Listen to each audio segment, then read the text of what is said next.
everybody, welcome to Mamta Vidhi classes. I am once again in front of you with my new video of active voice and passive voice. In this video, we will learn how to change a given sentence from active into passive voice and how we can identify that given sentence is active form or is in passive form. Okay, so it is very necessary to understand the meaning of voice. Okay, what is voice? Voice is the quality of a verb that indicates whether its subject acts or it is acted upon. It means कि voice verb की वो condition को show करता है जिसमें हमें पता चलता है whether subject is acting, subject कोई काम कर रहा है और it is acted upon और यहाँ उस पर कोई activity हो रही है.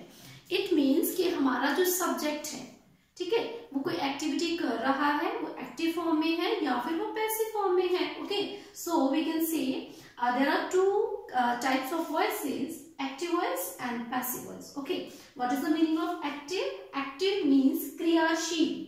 क्रिया क्या होती है? एक्टिविटी. ठीक है, एक्टिव मींस ऐसी सेंटेंसेस जिसमें हमारा जो सब्जेक्ट है, ठीक है, वो एक्ट कर रहा है, कोई एक्टिविटी कर रहा है. एंड इन पैसिव वॉइस हमारा जो सब्जेक्ट है वो निष्क्रिय है. निष्क्रिय मीन्स जो क्रिया नहीं कर रहा है. ओके, तो यहाँ पर हमारा जो सब्जेक्ट होगा वो निष्क्रिय होगा, पैसिव फॉर्म में होगा. Okay, we will see the definition of active voice and passive voice. Okay, when the verb of a sentence is in active voice, the subject is doing an action. जब हमारा sentence active voice में होता है तो उसमें हमारा subject act कर रहा है. इट मीन्स कि वो कोई एक्टिविटी कर रहा है. ओके, वो एक्टिव फॉर्म में है. And in passive voice when the subject of the sentence is acted on by the verb, यहाँ पर जो एक्टिविटी है उसके ऊपर हो रही है किसी क्रिया द्वारा, किसी वर्ब द्वारा. And it is said verb is in passive voice. तो इसको हम बोलेंगे कि हमारा जो सब्जेक्ट है वो एक्टिव में है और उसमें हमारा सब्जेक्ट पैसिव में है. Okay, and then we will take one example. For example, okay, just like I am writing a letter. I am writing a letter. In this active voice and passive voice, three things are very compulsory. Okay, first is subject. We have to identify subject, and then object. Okay, and we have to identify the verb also. Okay, it is according to the tenses. Okay, whether it is present, whether it is past, whether it is future. Okay, यहाँ पर हमारा subject कौन है? आई, क्योंकि मैं लिख रही हूँ I am writing a letter. Okay, तो मैं लिख रही हूँ, मैं क्या हूँ? सब्जेक्ट. ओके, अब मैं लिख रही हूँ, है ना, आई एम राइटिंग, तो ये क्या है? हमारी वर्ब है. A letter, letter is an object. Okay, ये हमारा सब्जेक्ट है, ये वर्ब है, ये ऑब्जेक्ट है. ओके, अब होता क्या है इस वाले सेंटेंसेस में? मैं एक्टिविटी कर रही हूँ, मैं क्या हूँ? सब्जेक्ट हूँ. सब्जेक्ट क्या है? डूअर. अब जब इसको हम चेंज करेंगे इनटू पैसिव वॉइस, ओके, जब इसको हम चेंज करेंगे पैसिव वॉइस में तो यहाँ पर हम शफल कर देंगे. ओके, क्या करेंगे? हम ऑब्जेक्ट को सब्जेक्ट की जगह पे रख देंगे. ओके, एंड फिर हमारा जो सब्जेक्ट होगा उसको हम ऑब्जेक्ट की जगह पे रख देंगे. ओके, और जो हमारी वर्ब है उसको आइडेंटिफाई करेंगे कि ये हमारा कौन सा वाला प्रेजेंट है, कौन सा वाला फ्यूचर है, कौन सा वाला हमारा पास्ट है. उसके अकॉर्डिंगली हम इसको रूल लगाएंगे. ओके, और फिर इसको चेंज कर देंगे. अब इसको जब हम पैसिव में चेंज करेंगे, a letter is a singular. Okay, so we will use is, am, are. What we will use? We will use is. Okay, a letter is, verb is writing. Okay, it is in continuous form. We will use being. A letter is being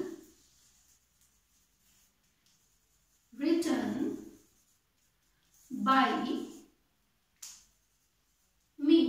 Okay, here you can see subject comes at the last of sentence and object comes in the beginning of a sentence. Okay, तो जब हमारा object जो है, non living thing जो है ना, वो starting में आ गई और हमारी जो लिविंग थिंग थी वो लास्ट में चली गई और उसमें कुछ चेंजेस किए, ठीक है, तो उसको हम बोलेंगे हमने एक्टिव वॉइस को पैसिव वॉइस में चेंज कर दिया. Okay, and that we have to remember one thing, that when we will change any given sentence from active voice into passive voice, we will always use third form of the verb. Okay, you have to remember this thing. Okay, we will never use first or second form, we always use third form of the verb जब भी हम passive voice में change करते हैं किसी भी sentence को, whether it is present, whether it is past, whether it is future, ठीक है, तो उसको हमने जब चेंज करना है तो we will use always third form of the verb. This is third form of the verb.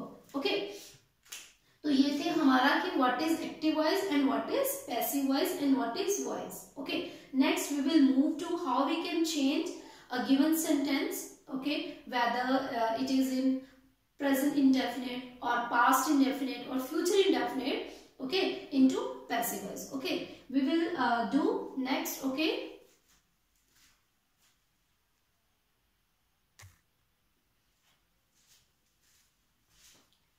okay students, now we will do some examples related to present indefinite, past indefinite and future indefinite. Okay, how we can identify given sentence whether it is present indefinite or past indefinite. Okay, we have to identify given sentence. Okay, there is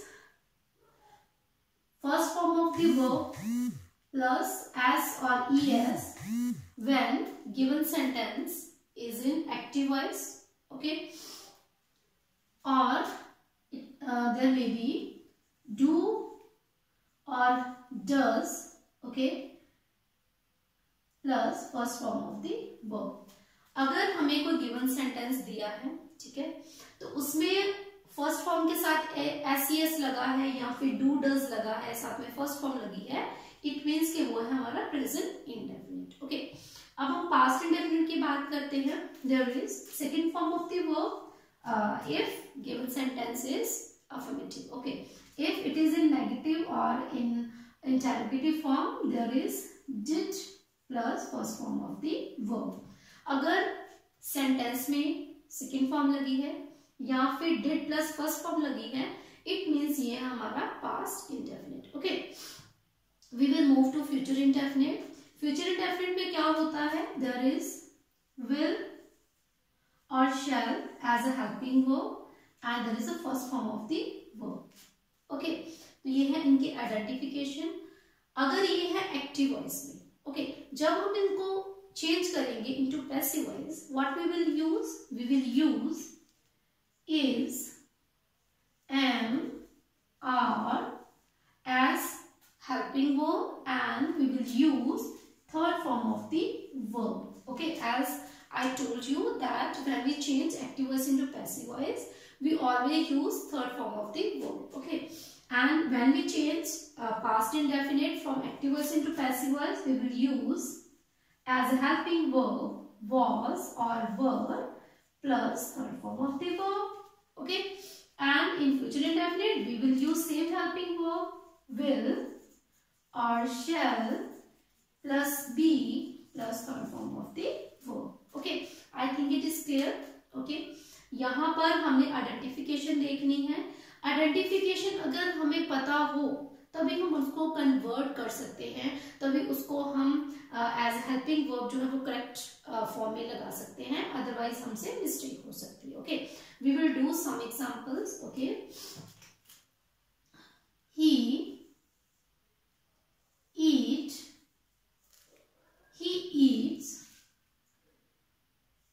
the food. Okay, we will take same sentence in negative form. He does not eat the food. Okay, we will take one interrogative. Okay, does he eat the food? There is question mark at the end. Okay, next we will move to past indefinite. Same sentence लेंगे हम so that it will clear to all of us. Okay, how we can identify he. Here we take second form. Okay, he ate the food. Next, he did not eat the food. Okay, listen carefully. When we use did, we always use first form of the verb, but in affirmative sentences we use second form. Okay, in past indefinite. And next is, did he eat the food? Okay, we will move to future indefinite. He will eat the food. He will not eat the food. Okay, and third one is, will he eat the food? Okay, and we will put question mark at the end. You can see हमने यहाँ पर three examples लिए हैं. First हमारी affirmative है, second हमारा negative और third one है जो वो इंटरोगेटिव. ओके, अब इसको हम चेंज कैसे करेंगे? सबसे पहले हमारा काम है, we have to identify subject, verb and object. Okay, we will underline. If you are beginner you can underline. Okay, this is subject, क्योंकि एक्टिविटी कौन कर रहा है? Subject. This is subject. Object क्या है? वो क्या खा क्या रहा है? ऑब्जेक्ट क्या है? फूड.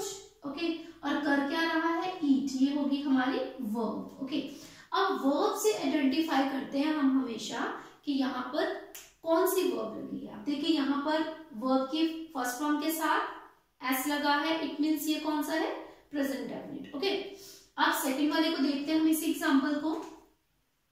ही एट. अब यहाँ पे क्या लगा है? एट. eat, ate, eaten. यहाँ पे second form है. In this way we identified that this is past indefinite. Okay, and this is object. Okay, in last example, he is subject, will it is verb, and the food is object. Object होता क्या है? Subject होता है doer of an action, किसी activity को करने वाला. Okay, और हमारा ऑब्जेक्ट होता है कोई चीज. वो लिविंग भी हो सकती है, नॉन लिविंग भी हो सकती है. ओके, ऑब्जेक्ट हमारे दो तरह के हो सकते हैं, लिविंग एंड नॉन लिविंग. यहाँ पर हमारे नॉन लिविंग है. ठीक है, फूड क्या है? नॉन लिविंग है. तो ये हमारा ऑब्जेक्ट है, ये हमारा सब्जेक्ट है और ये हमारी वर्ब है. ओके, ये क्लियर हो गया. अब इसको हम चेंज करेंगे. Okay, what we learn we will shuffle object and subject. Okay, हम उनको शफल कर देंगे. सब्जेक्ट की जगह ऑब्जेक्ट, ऑब्जेक्ट की जगह पे सब्जेक्ट. ओके, तो हम सबसे पहले फूड जो लास्ट में था उसको सबसे पहले लिखेंगे. The food.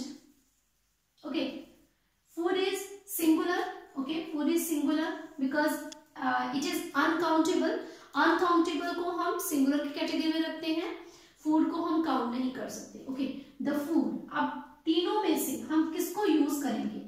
अब देखो एम तो लगेगा आई के साथ, यहाँ पे आई तो है नहीं. आर लगेगा ज्यादा के साथ, फूड ज्यादा भी नहीं है, ये सिंगुलर की फॉर्म में है. ओके, तो इसलिए हम यहाँ पर लेंगे is.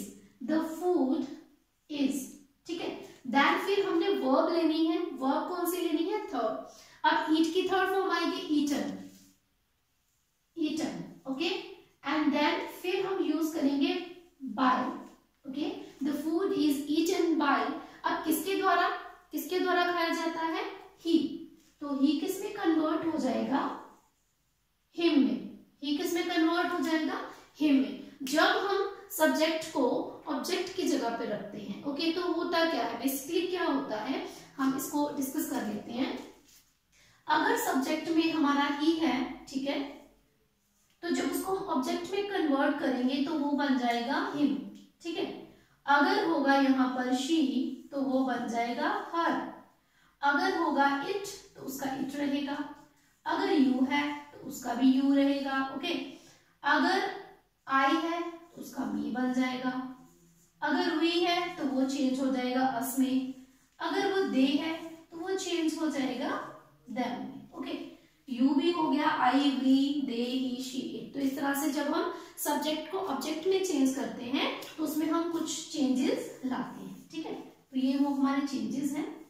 Okay, this is subject and this is object. अब हमने ही को किसमें चेंज कर दिया, हिम में। Okay, next we will move to second example. ये तो हमारी फर्स्ट एग्जाम्पल हो गई। ठीक है, अब हम सेकेंड की तरफ मूव करते हैं। ओके, सेकेंड क्या है, he doesn't eat the food. अब देखो यहाँ पे डज लगा है, नॉट लगा है, फर्स्ट फॉर्म लगी है ना। तो देखो मैंने बताया था डू डज लगा होगा या फर्स्ट फॉर्म लगी होगी। ओके, तो यहाँ पे क्या लगा है, डज, इट मीन्स ये हमारा present indefinite. Okay, we will use is, am, are. Okay, anyone out of 3. Okay, we will use the food is not eaten by him. Okay, same तरीके से करेंगे इसको चेंज, उसमें कोई भी चेंज नहीं आएगा, हेल्पिंग वर्ब सेम होगा। Okay, does he eat the food, तो ये इंटरोगेटिव में है। तो जब इसको हम एक्टिव वॉइस से पैसिव वॉइस में चेंज करेंगे तो इसको हम इसी फॉर्म में रहने देंगे, इंटरोगेटिव में। ओके, तो अब यहाँ पे हेल्पिंग वर्ब देखो पहले लगा है ना, हेल्पिंग वर्ब। ठीक है, मेन वर्ब हमारा यहाँ पर है, तो हम इसी तरीके से लिखेंगे। तो फूड है, तो फूड के साथ हम क्या लगाएंगे, इज। तो पहले आ गया is the food eaten by him and there is question. Okay, आपने याद रखना है कि अगर हमारा गिवन सेंटेंस इंटरोगेटिव में है तो इंटरोगेटिव में रहेगा, अगर वो अफर्मेटिव में है तो अफर्मेटिव में रहेगा, अगर नेगेटिव है तो नेगेटिव फॉर्म में रहेगा। Okay, next we will move to second past indefinite. Okay, देखिए ही एट द फूड, तो हमने लिख लिया द फूड, है ना। तो इसके साथ हम क्या लगाएंगे, वॉज और वर में से। ये है हमारा अनकाउंटेबल सिंगुलर, तो इसको हम लिखेंगे वॉज। ओके, अब देखो हमने पहले तो डिस्कस किया कि हमेशा हमने थर्ड फॉर्म लगानी है। ओके, तो हमने यहाँ पे थर्ड फॉर्म लगाई, ईटन बाय, तो यहाँ पे लिख लेते हैं हम हिम। ओके, अब सेकेंड एग्जांपल की तरफ मूव करते हैं हम। He didn't eat the food, the food. आप देखो यहाँ पे लगा है डिड नॉट, है ना, डिड नॉट लगा है। तो मैंने आपको बताया यहाँ पे डिड के साथ वर्ब की फर्स्ट फॉर्म लगी होगी। ठीक है, डिड के साथ कभी भी सेकंड फॉर्म नहीं आती है, डिड के साथ हमेशा फर्स्ट फॉर्म आती है। ओके, द फूड, अब डिड को हमने कट कर दिया, उसकी जगह पे हम लिख रहे हैं was not eaten by him. Okay, अब हम मूव करते हैं इंटरोगेटिव की तरफ। Did he eat the food, तो हम यहाँ पे क्या लिखेंगे, वॉज, क्योंकि हेल्पिंग वर्ब आएगा पहले। ठीक है, उसके बाद हमारा ऑब्जेक्ट आ जाएगा, इसको हम अलग कर लेते हैं, है ना। Was the food eaten by him and there is question mark. Okay, अब आ गए हम फ्यूचर इंडेफिनिट की तरफ। फ्यूचर इंडेफिनिट में क्या होता है, विल लगा होता है ना, और साथ में विल या शैल में से कोई एक हेल्पिंग वर्ब होगा, साथ में होगी फर्स्ट फॉर्म। तो उसको हम चेंज करते हैं, द फूड विल। ओके, और साथ में हमने क्या लगाना है, बी, और साथ में क्या आ जाएगी हमारी third form, eaten by him. Okay, अब हम मूव करते हैं ये वाले एग्जाम्पल की तरफ। तो ये नेगेटिव है, the food will not be eaten by him. Okay, अब ये हमारा लास्ट वाला बचा है इंटरोगेटिव वाला, तो इसमें हम will और shall को पहले लगाएंगे। Okay, then the food be eaten by him and there is question mark at the end. Okay, तो इस तरह से सबसे पहले तो हमें आइडेंटिफिकेशन आनी जरूरी है। ओके, कि कौन से पर्टिकुलर टेंस में कौन सा हेल्पिंग वर्ब लगा होता है, अगर वो हमें पता होगा then we will easily change from active voice into passive voice. Okay, और पैसिव वॉइस में हमें पता होना चाहिए कि हमने कौन से हेल्पिंग वर्ब यूज करने हैं instead of this one. Okay, I hope you all understood present indefinite, past indefinite and future indefinite, how we can identify and how we can change from active voice into passive voice. Okay, okay, thanks for watching my video. We will meet in our next video. In our next video we will discuss another tenses from active voice into passive voice, how we can change. Okay, till then take care, bye bye.